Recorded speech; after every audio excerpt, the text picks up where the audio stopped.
Blog Talk Radio.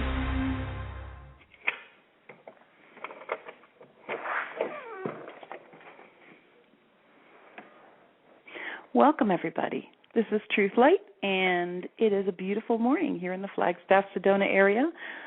We are discussing the pursuit of happiness in the midst of what we might think is chaos. And, it's important to be able to find happiness wherever you can, right? And sometimes things are really lending themselves to allowing that to happen, and sometimes it's a little more of a challenge, right?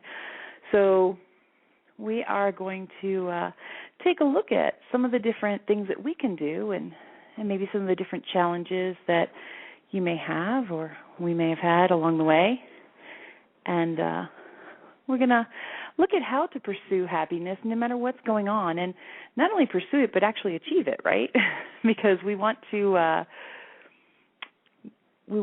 always pursue things in our lives, most of us anyway, and we also want to achieve them. Sometimes we get caught up in that pursuit energy, and we want to also just bring it home sometimes. So today, we're going to go ahead and start our meditation in the morning, like in the front of the show, like we usually do. And then we'll just hop on into the topic and, have a brand new show. Yesterday's show was a little different than most of them. We had our special guest, Judith Colella, on, and that was kind of a neat show, very different from my typical format and my typical topics. But Judy always brings a lot of insight and a different perspective, and I just love that. So I really appreciate her being here yesterday. And I welcome you, and we'll go ahead and get started with our meditation right off the bat, and then just head right into our topic. So if you would, just take a moment and get comfy wherever you are. We're going to go ahead and relax, and we're going to just begin to feel sort of a comfort in our own skin. We're going to take some nice deep breaths and relax, and wherever you are, whatever's going on, as long as you're not driving, we're going to just let go of the rest of the world, and we're going to just be with ourselves. And we're going to bring our awareness into our heart center.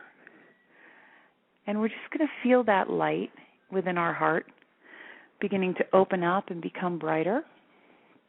And with each breath, this heart center just becomes a little more alive, a little brighter. You may see images or feel different senses, that kind of thing. And we're just going to allow this to come to the surface, and we're going to allow anything that doesn't serve us at this time to just be taken away by our angels, and just allow worries and cares to float away, and we just immediately see them floating up and away. And we have no desire to hang on to those, because these are only the things that get in our way that are going, and our angels know the difference. And so as we feel this beautiful energy moving out anything that may no longer serve us, we also feel this cosmic consciousness, this beautiful light from way above, beginning to fill in from the back of our heart center, just fill in a beautiful, gentle violet or rose light. And we see this or feel this happening very gently, but with a power that's little known to us in this human realm. And with every breath, we feel this more deeply. We experience this in our own way, and we feel this energy or sense this energy begin moving throughout the different energy centers of our body, moving down through the core of us, through the lower chakras, all the way down to the root chakra, and we feel it moving down through our legs, through our feet, down into Mother Earth, and just connecting us with all that is whole and good, connecting with the highest vibration that Mother Earth has to offer, and we offer her our highest and best, understanding that we're actually one. All of our physical makeup comes from the Earth, and so we're just connecting again with that beautiful home. And then we feel our energy move from our heart center all the way up through our throat, our third eye, our crown chakra at the top of our head, and just really becoming more aware of that connection with that one great cosmic consciousness or light from the heavens, that purest vibration of creation. And we allow this energy to just become more and more a part of us. It's becoming brighter and clearer. And we feel this energy, or we experience this energy moving all the way down the core through to Mother Earth and back up again to this beautiful light above. And we just feel or experience this middleman sort of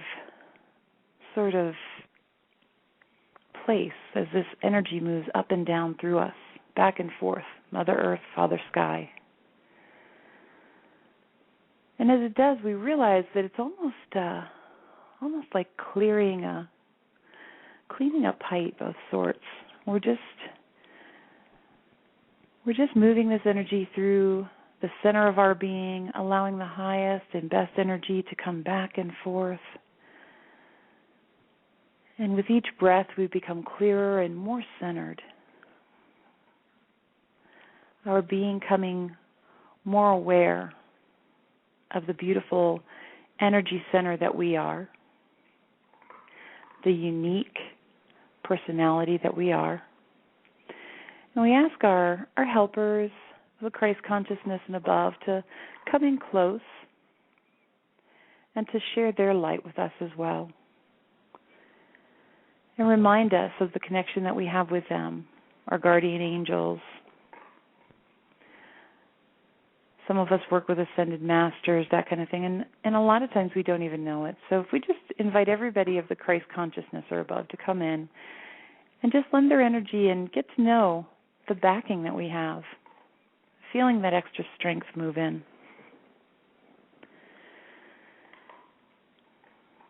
And just begin to feel this beautiful light expand throughout you and throughout the environment that you're in, throughout the property you're in, and throughout the city or town that you're in, and then see it move throughout the state, throughout the country, and then just see beautiful waves of light just kind of smoothly running around the earth, and just this beautiful light just splashing around like gentle waves all around the earth. And almost playful. It's almost a playful energy as it splashes up upon different areas. And we feel that unconditional love. It doesn't matter where it is. Creation loves it because it's all a part of that one creation. And now bring your energy back, just allowing that love to sort of be out there. You're just a conduit for that beautiful universal energy. And now bring your awareness back to your room or the area you're in, and then back into that heart center. And allow some of that love to just splash around within you.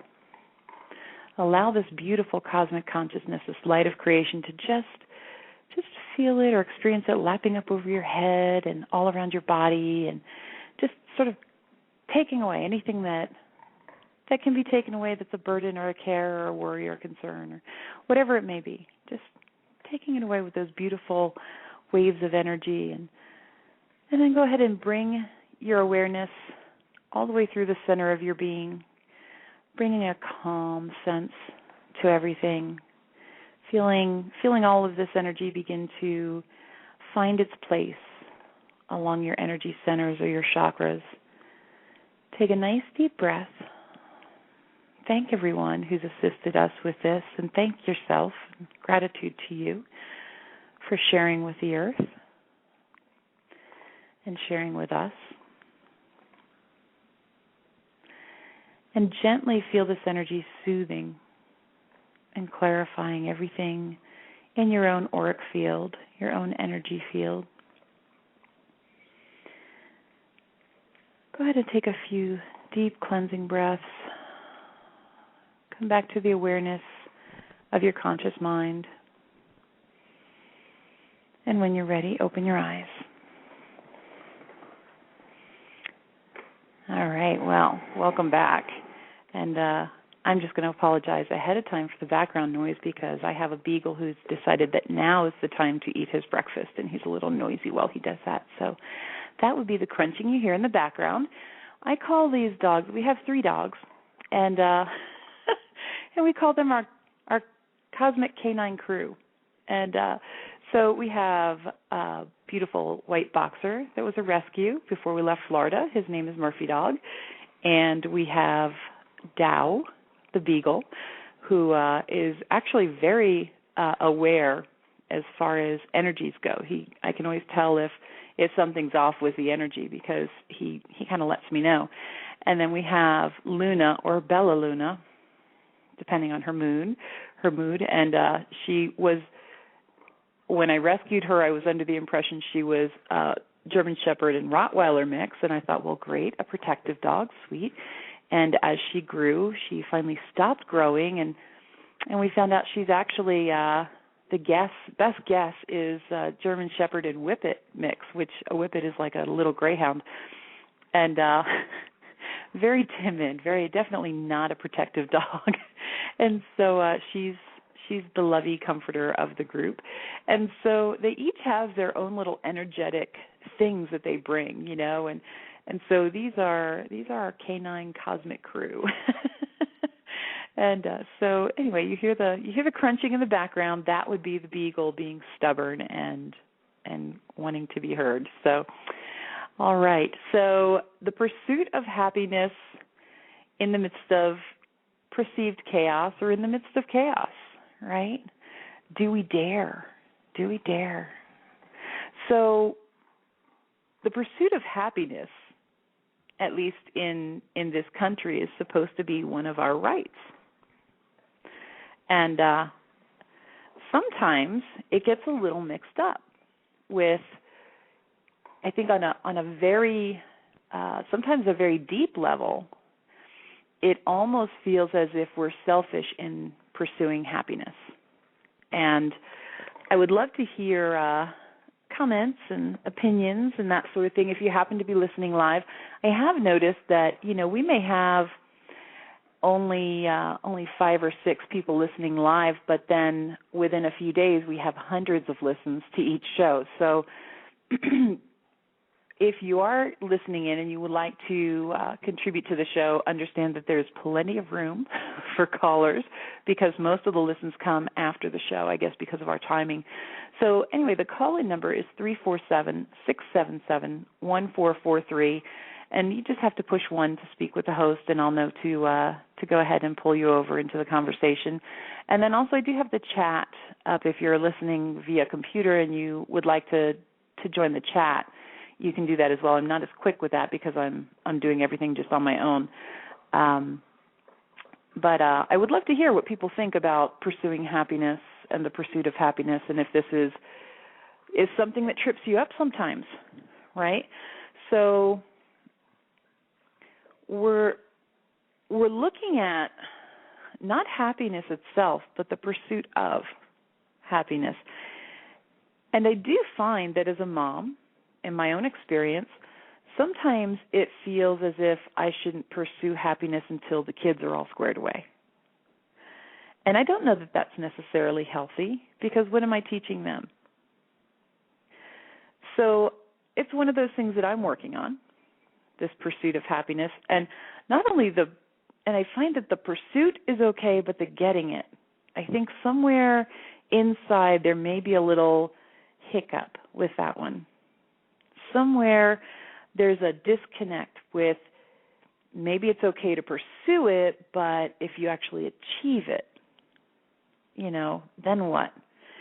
If I were, and I'm not saying from my point of view necessarily in this juncture of our conversation, but I do know that when I life coach people and that sort of thing, sometimes it's that they'll pursue happiness, but they'll almost keep themselves from getting it, because if they get it, then what?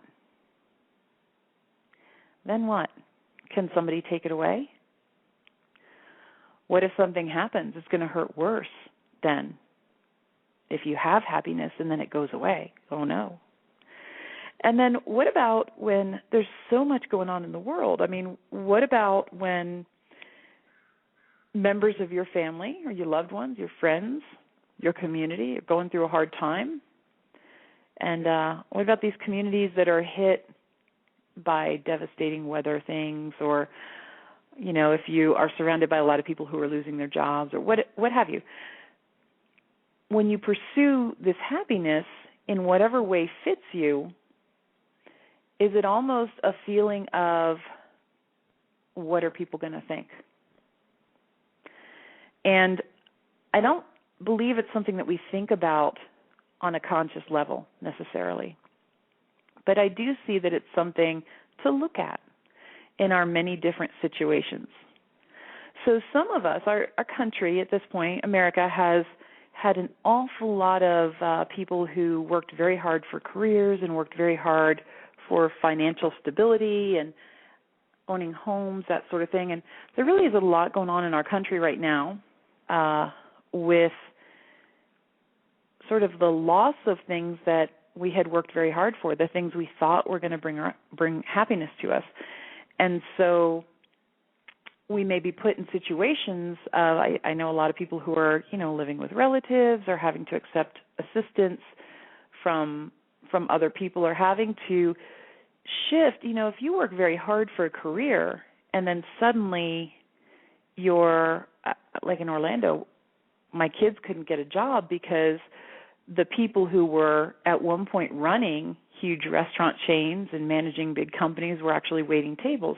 So the jobs that would have gone to the youth or the people just starting out were being taken by the people who were already established in life, because they had responsibilities, they had families to take care of, and so of course the jobs went to them first.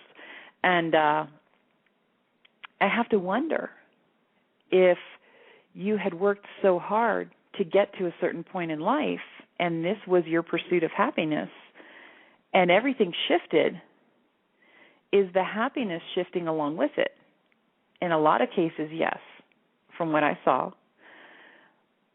But this doesn't take away the ability for the pursuit of happiness again, and perhaps we're hanging the identity of happiness on an area that maybe we could shift. Maybe we could find a better definition for happiness.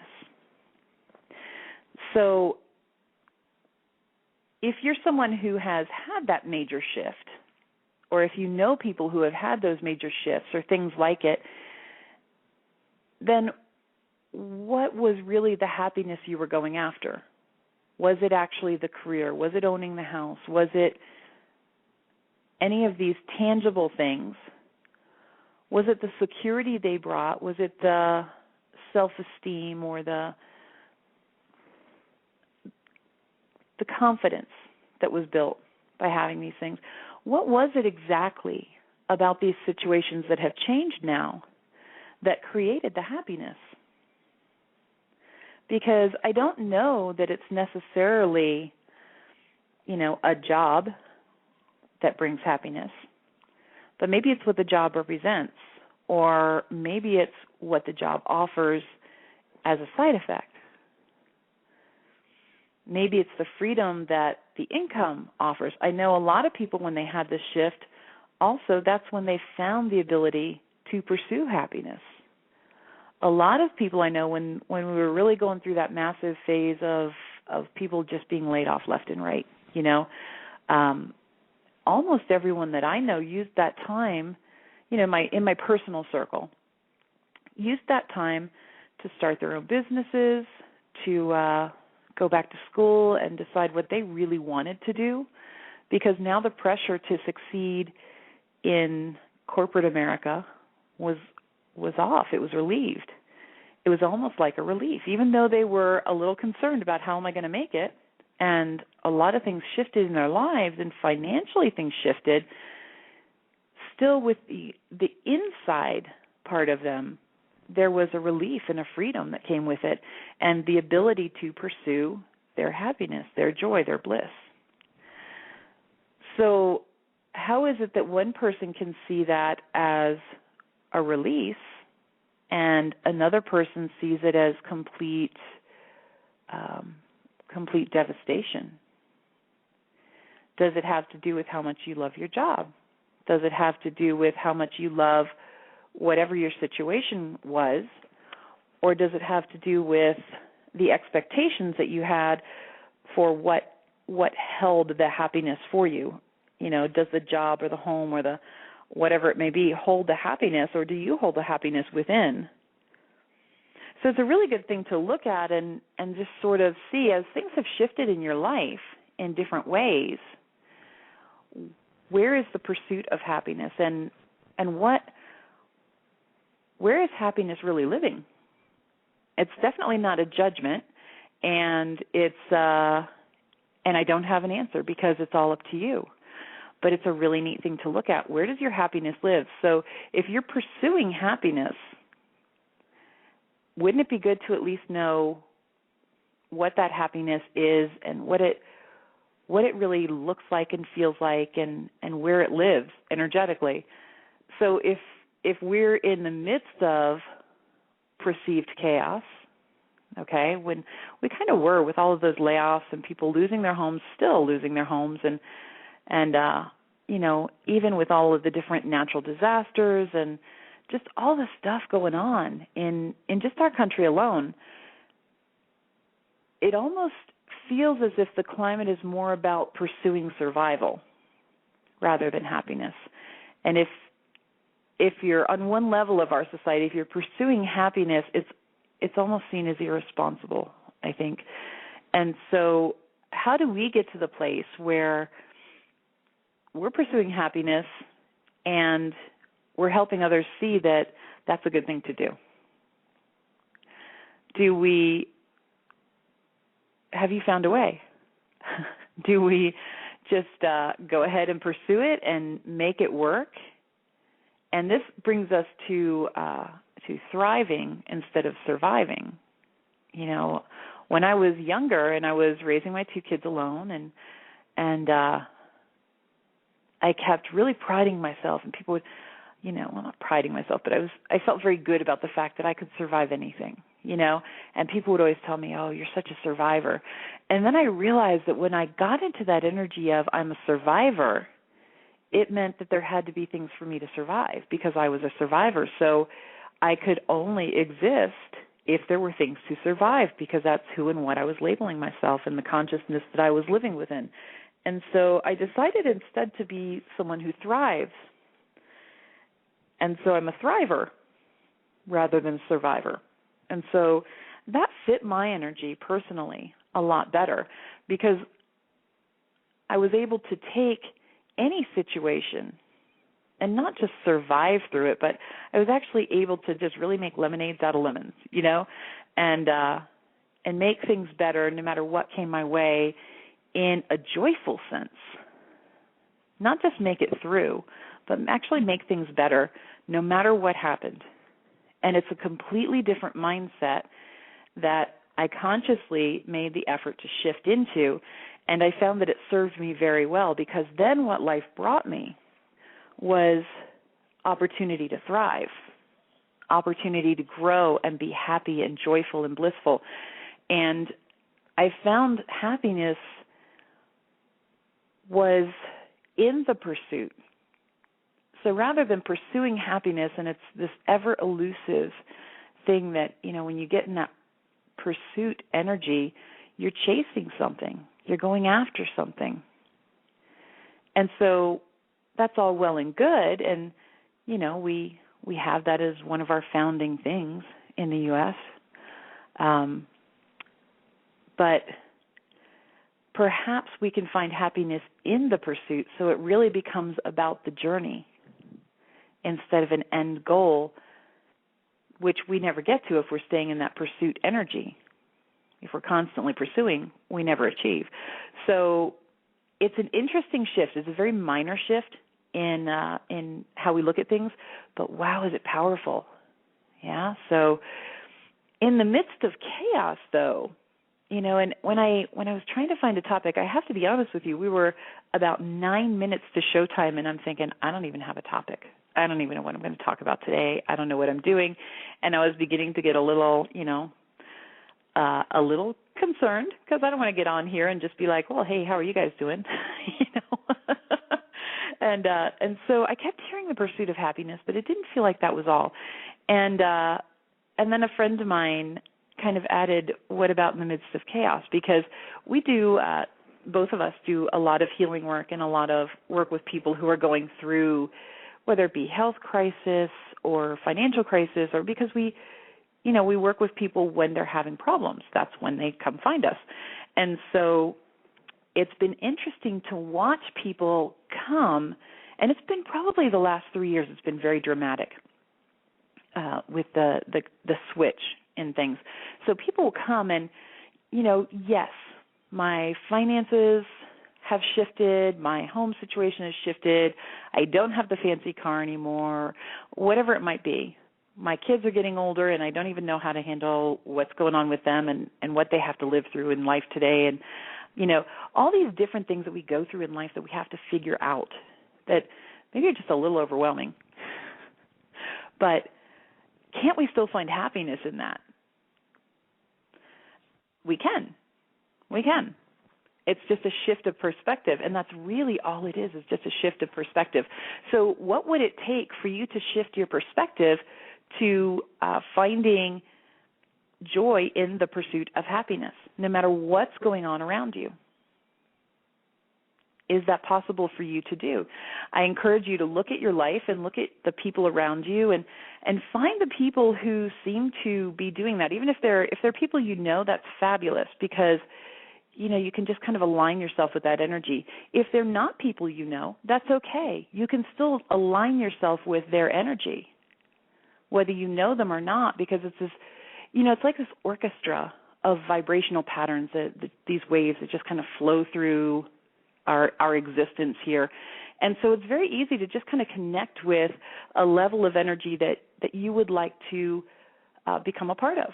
You would like to bring into your life or bring your life into, if it's a higher vibration. And by doing so, it's almost like you create this new vibrational pattern in your own life that other people can see and become a part of. And so as you learn to find happiness in the pursuit of happiness, no matter what's going on, and as you really redefine what is happiness,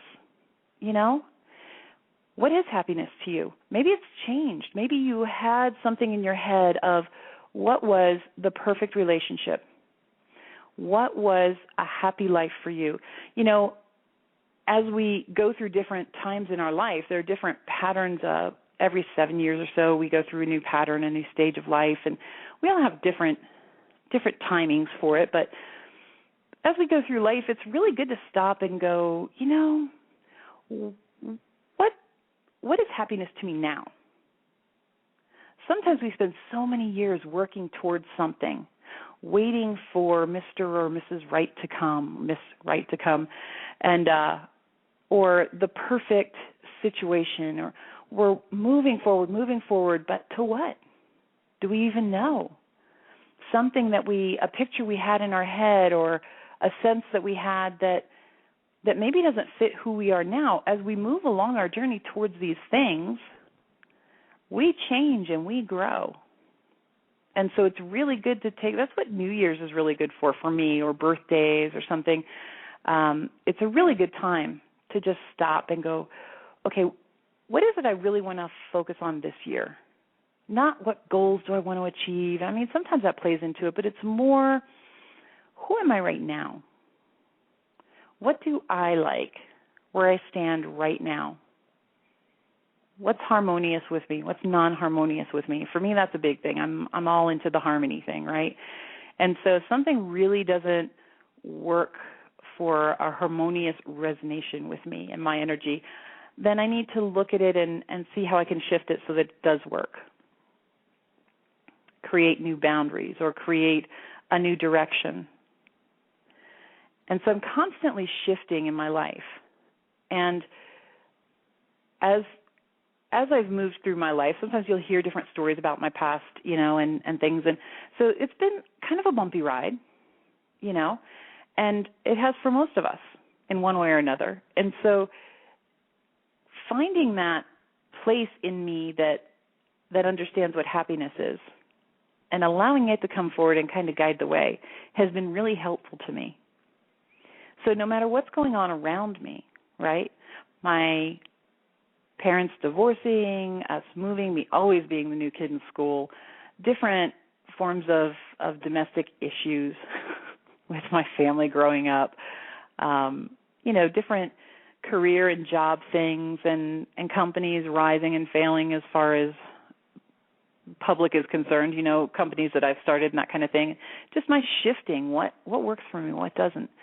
And it seemed as if things have been chaotic, but in fact they're just constantly moving and being refined. It's me getting to know myself, and isn't that what life is really about?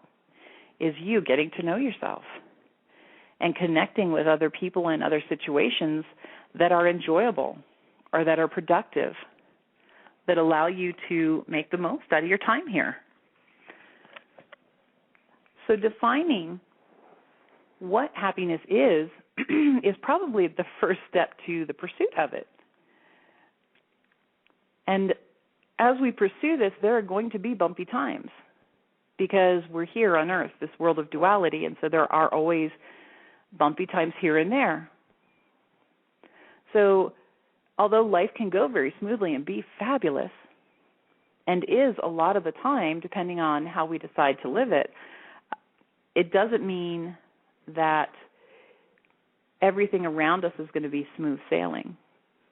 Sometimes we're surrounded by people who are envious or who are almost angered by us pursuing our happiness.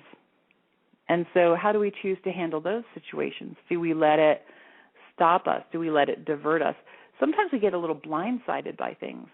We're just moving along, doing our thing, and we know what direction we want to go in, and we have a feel for what it is we want to get to eventually. And then all of a sudden something will happen, whether it's on a grand scale or a small scale or whatever it is, and just sort of sideswipe us. Something happens. Yesterday I had something kind of sideswipe me, and so we had a family member pass that I just found out about, and it triggered some things inside of me, and I found that a lot of my day was taken up with processing what had happened, and it really did sort of shift how I looked at things, and it definitely shifted my path to happiness because it just completely blindsided my energy for the day, and I began processing all this stuff that I didn't expect to be processing, and so it's almost as if I lost the whole day. And in fact, I have to stop and go, okay, I didn't lose the day.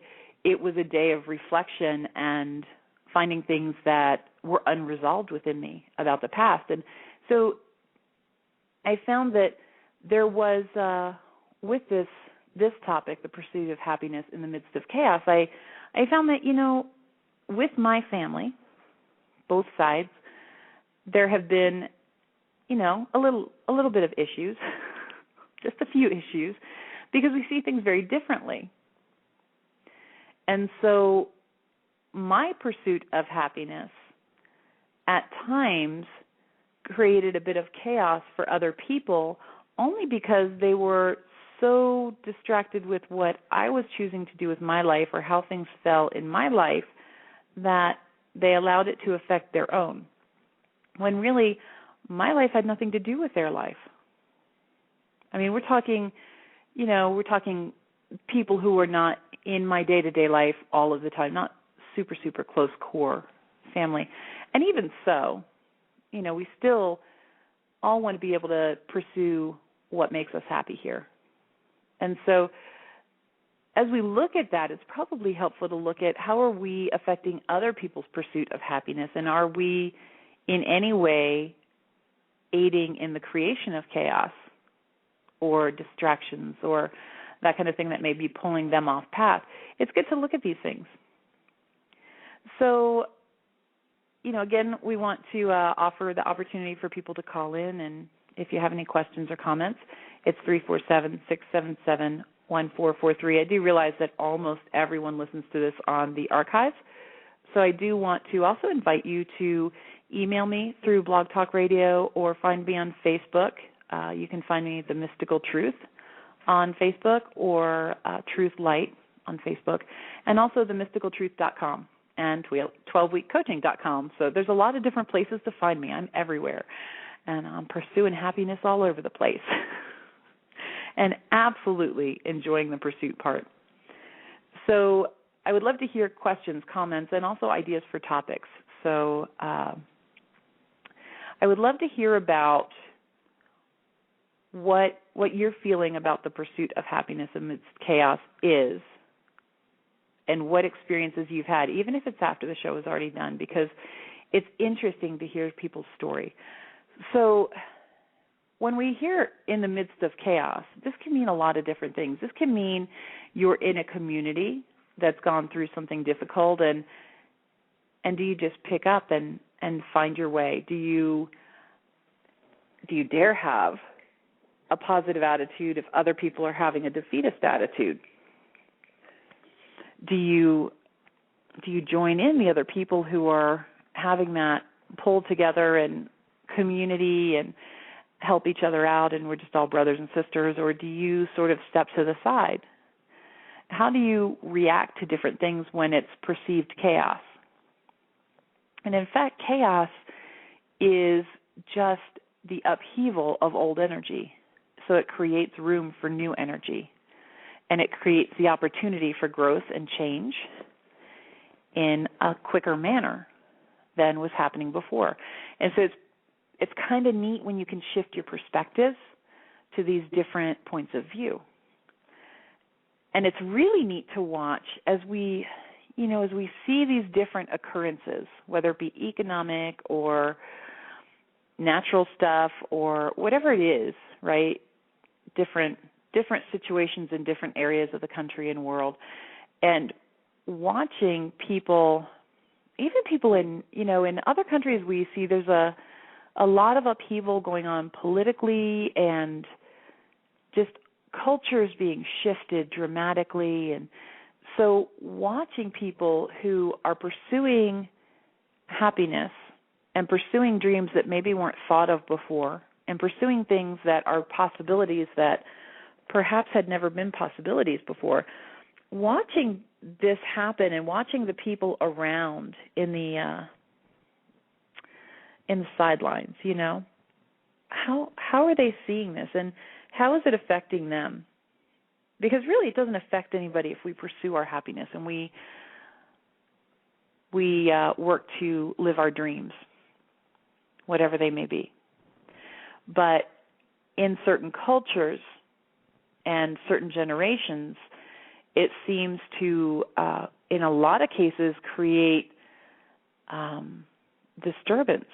Or I see a lot of times, too, when the children are pursuing dreams that the parents or grandparents never even would have dared to think about in some of these different cultures, there's this look of awe and wonder.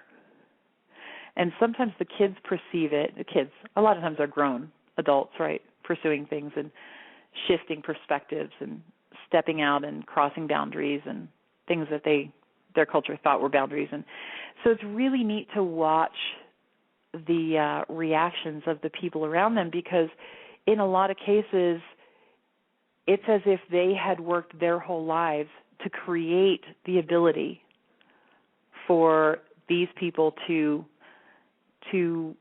just blow past those boundaries that people thought were there. Generations before have been working to shift things, and even though they wouldn't reap the rewards, they fought to make it happen, or they lived their lives in such a way that they were constantly chipping away at the old ways that didn't fit anymore. And still with a respect for culture and respect for history and that kind of thing. I think it's important to keep that, in my opinion. But we really are coming to this place of oneness, and so there are fewer and fewer separations now. And so it is kind of a beautiful thing to see these different people from all over the world pursuing happiness in the midst of chaos. If you think about the uprisings in Egypt and Greece and all these different, in the Middle East, and there's so much happening. My old mentor, who's passed away now, but for years back, he was finding ways to assist with relieving the spiritual repression in the Middle East. And it had to be done in sort of a stealthy way, right? He couldn't just go in and start teaching classes and go in and start saying, hey, you're free to pursue your spiritual freedom, and because that would have created some real issues, no doubt. And so what he did was the people who were here in this country who were attracted to understanding that they have angels they can work with, and that they have their own connection, that beautiful light that connects you to that light of creation. That's your own pathway to God, or your own pathway to whatever it is you choose to call it. And so for a lot of people, this spiritual freedom is the pursuit of happiness. And a lot of times it has to be done in the midst of chaos. But they still do it. And the chaos is sometimes very dangerous to your physical being. But they still do it. And so what he would do is he would teach the people who were attracted to that over here and allow them to help them understand how they can communicate this to their families who they felt would be attracted to it, and help them understand that spiritually they are free. So whatever situation they came into in a physical manner, whatever country they were born into, what have you, it's a part of their path. But it's important for them to understand that it's not an eternal placement. It's not an infinite constant in their spiritual life. And so he really brought a lot of spiritual freedom to a lot of people, and a understanding. And so very interesting to watch, though, because it was almost as if this pursuit of happiness by releasal of this repression of different kinds that they were finding, it's almost as if it had to be done, well, it definitely had to be done on kind of the down low. And so there was just happiness coming about as this understanding was gained. And it didn't have anything to do with the job. It didn't have anything to do with any of the physical, tangible things that could be seen happening. It was all within. And so I do also feel that as we gain understanding of our truest inner being, then we're able to redefine what happiness is, and it doesn't matter what the situation is around us. We're able to find happiness. If you think about, you see pictures of people in the Depression and through different wars and that kind of thing, and there's still times of smiling and joy and happiness, even though there's a lot of chaos around. So do we deny people the ability to actually pursue that happiness? Do we deny ourselves that ability to pursue happiness when things are perceived to be really devastating or out of hand? And it's a good thing to get a handle on before there's any kind of chaos in our lives. If we can work on this now and really understand what happiness is to us, and really understand how we can enjoy the pursuit of that happiness and just already bring it into our being before we even get there, because we're enjoying the pursuit of it, the journey to it, then doesn't it make that much easier when things go a little wonky in life to be able to maintain that happiness, because we see that it's inside, not outside. And begin to understand that as we do that, we give other people permission to do that as well. And if we're pursuing happiness and we're bringing joy along the path, then even if things do become a little chaotic or already are chaotic in your situation, all you're adding to it is happiness. So you're bringing that vibration of joy and harmony and blessings into this situation. So that can only serve to help everybody.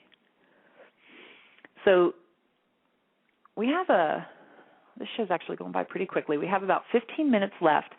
And I just want to offer up, I was asked to, I had somebody ask me here to sort of remind people of some different tricks and different tools that I have in my toolbox of how you can do this. Okay, so I'm going to try to go back to somebody that has taken classes with me, and so I'm going to. Okay, so what they're talking about. Oh, good. Okay, so what they're talking about is some of the simple things you can do, or that we all can do, to start bringing this joy and this happiness into our life as we're deciding what we want to pursue and how we want to pursue it, and bringing that joy into the pursuit of it. So one of the things that you can do is you can take a moment every day, just find little times during your day that you can just take a nice deep breath, go back to that center of your being like we do in the meditations. Just a nice deep breath, and remember that light that you are, and just ask yourself, what do you really want? Right? Inner self. What would you really like to do? What would make you happy? And we don't mean what would make you happy, I'd like a piece of chocolate cake, please.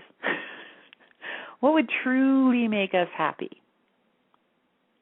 Ultimately, what do we want to be feeling as we go through this experience in life?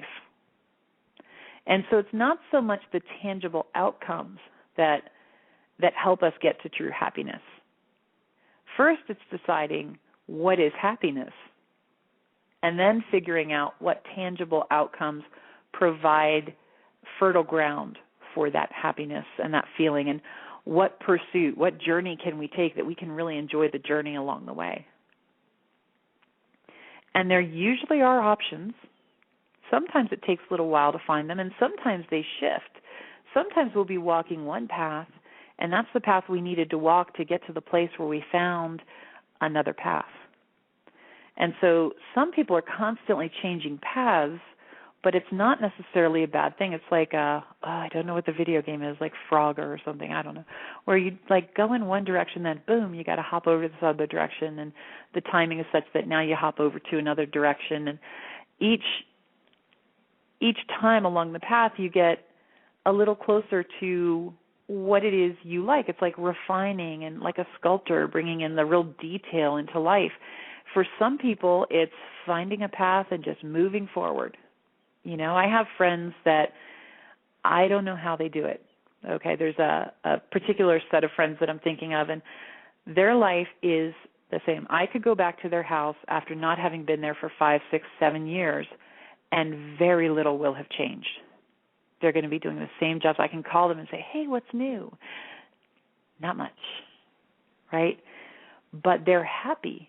For them, that's what brings happiness. They love that stability. For me, oh, Lord, no, that would not work at all. That would just not work at all. And so for my happiness, I really love this ever-flowing, ever-changing sort of world that I live in. I don't like instability, which people typically equate with the constant change. But for me, it's like water flowing down a stream. It's constantly changing. It's constantly moving, but it's always down this beautiful stream. It's not just all over the place. So it's finding what works for us and understanding that it doesn't have to be the same as what works for everybody else. And it doesn't matter what's happening. You know, when things begin to get unstable or the climate gets a little rocky, we tend to want to go to what we've seen work for other people because we second-guess what we're feeling inside. We second-guess ourselves. And because we're seeing it work for them, or at least we think we are, we don't really know. Are they happy? Are they not happy? If we're very close to somebody or very sensitive intuitively, we can tell. But in a lot of cases, you don't know what's going on under things, or, you know, under the surface or behind the scenes. And so it's really best just to figure out what works for you, what makes you happy. For some people, change is stability. For some people, it's finding that, gauging what is change and what is chaos, what's just whirling out of control. There's a difference. And it's getting in tune enough with yourself to understand that and being honest with yourself. You know, I found that I'm 48 now, and I'm just beginning to really get honest with myself. It's because I've finally been here long enough to understand my patterns, and I'm finally understanding what does and doesn't work for me, and forget what everybody else says. It doesn't matter. I don't care. I'm finally at that point where I just don't care. So helping other people find this as well for themselves is a fabulous manner of finding happiness for yourself, because as you're teaching other people or helping other people to do it, you kind of have to listen to your own advice. So we have just under 10 minutes on the show, and so I do want to thank the Jessica, who owns Sacred Light of Sedona, where I work through in Sedona, and I want to just go ahead and put out there that we are starting regular angel meet and greet classes, which is, I think, one of the best ways to begin to know what makes you happy and what your path is and that sort of thing. It's where we introduce you to your guardian angels and teach you some different tools and techniques for just living your life more effectively and enjoying and understanding yourself better. So our first regular angel meet and greet is scheduled for July 6th. And then I believe the next one is July 20th in Sedona at Sacred Light of Sedona. If you go to sacredlightofsedona.com, I believe she has the calendar updated. If she doesn't, she will very soon. And then we do also have practice groups starting, which, after you have the angel meet and greet, then it's really neat to start practicing this communication, because you actually open up a communication system with your angels, and they become your friends, which I can't even tell you how excited the angels get when we do this class. You can feel it, and by the end of the class, the people who are taking it get it.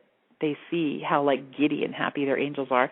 And so it's really neat to establish that communication system and then do these practice groups. If you're in the area, we do those, we'll be doing those every other week, and I think we'll be doing those on Tuesday evenings to begin with.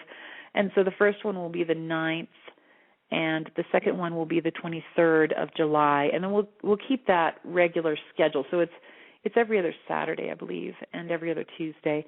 And so if you happen to be in, Phoenix or within a couple hours of Sedona, you may want to come check it out, because it's life-altering. It's truly life-altering. The Angel Meet and Greet is a 4-hour, I call them wonder shops, not workshops, because they're a lot of fun.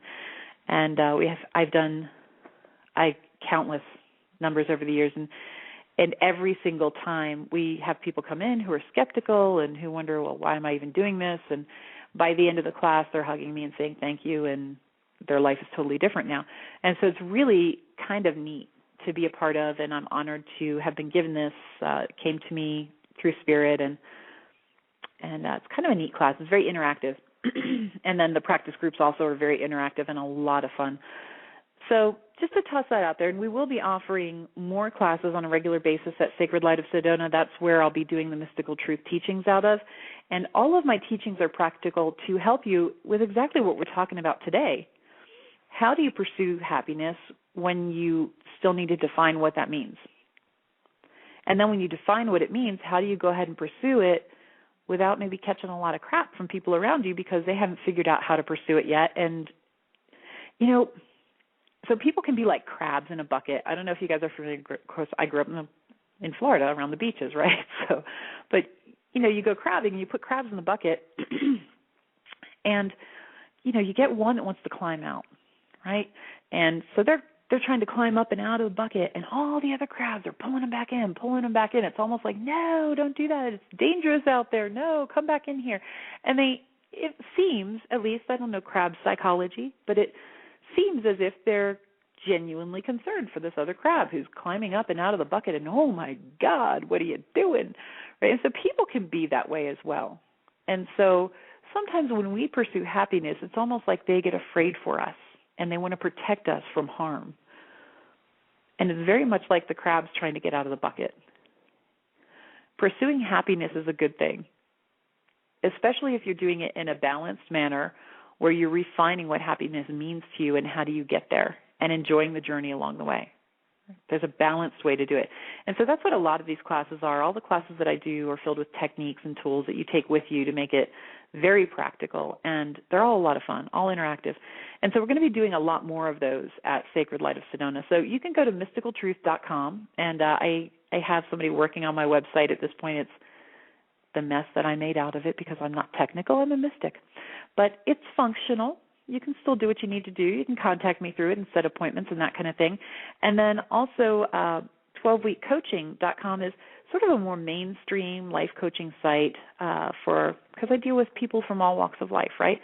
So you can work with either one of those websites, and I'll be scheduling any of the classes that pertain to those particular types of websites.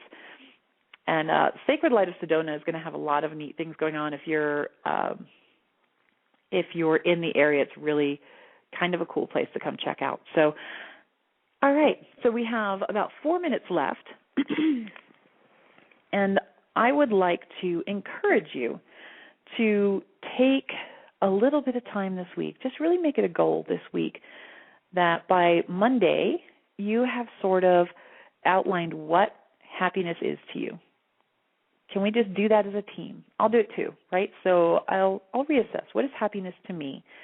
And how can I enjoy the journey there? Because we're all constantly shifting. And we're all constantly moving. Even if we're sitting still, we're still moving and changing. And because bodies, human bodies and spirits, and we don't stay still. We don't stay stagnant. So what made you happy a year ago or 3 years ago or 5 years ago maybe wouldn't make you happy now. So reassess. Where are you aiming your energy at? Is it consistent with what you want now? And is there a way for you to get where you're aiming and enjoy the journey rather than have it be sort of drudgery and, I'm working so very hard and I'm trying so very hard. Yoda definitely had something going when he talked about, no trying, just do. Yeah. But you can do this in a flow that makes you very happy. You can enjoy it. Even if it's hard work, you still can enjoy it. And so I really encourage you to actually take action on, as you go through life, figure out which things make you happy and which things don't. And this isn't to say, that, okay, I'm in a relationship and it doesn't make me happy and just that's it. What could be going on in that relationship to make you happy? What would you like to see happening? What can be shifted or changed to create happiness along the path? Because relationships are journeys. And so in some cases, yes, it's shifting the relationship, but in a lot of cases, it's also just becoming more honest with ourselves and one another and opening up and just really allowing the shifts and changes to happen so that we're accepting and harmonious with one another and really allowing the other person to grow and change and maybe not having that perceived, if we're not in a relationship yet and we're really seeking one, which a lot of people out there are, do you even know what you're seeking? And who set the standards? When were they set? I know somebody who I've known for a lot of years, and there's a particular face. They'll know the face. They'll know he'll be this and he'll be that and he'll be the other. And they have it all outlined. And when somebody comes along and they're not this person, it doesn't work out because they've had this outline of what is the perfect relationship for them for so many years of their lives, right? It was a little girl dream at one point. And now it's just become so ingrained that anybody who doesn't fit that profile is not even an option. Even if it's a fabulous relationship, it will be sabotaged. So how often do we do this to ourselves? How often do we have something stuck in our head about what success is, what happiness is, what the perfect relationship is, what the perfect house, car, job, whatever it is? How often do we have in our heads ingrained what that should be? And so we just disallow anything else. And in fact, these standards that we've set have been set by other people or they've been set by us way in the past. So we're just about done. We have less than a minute, and I just want to thank you for joining us. I hope this was a helpful show, and it was a little bit different. They're all a little bit different. And I hope you'll stop and take some time and figure out what makes you happy. What do you want? And find a way to enjoy the journey. And so go ahead and look me up on mysticaltruth.com, sacredlightofsedona.com, or 12weekcoaching.com. And if you would like some assistance and you resonate with my energy, maybe we can connect and get you finding your happiness, right? And enjoy the chaos if it happens to be around you, because there are ways to do that. We can make it work for you instead of against you. So everybody have a fabulous day, and looking forward to ideas for topics. And find me on Facebook, Truth Light, or The Mystical Truth.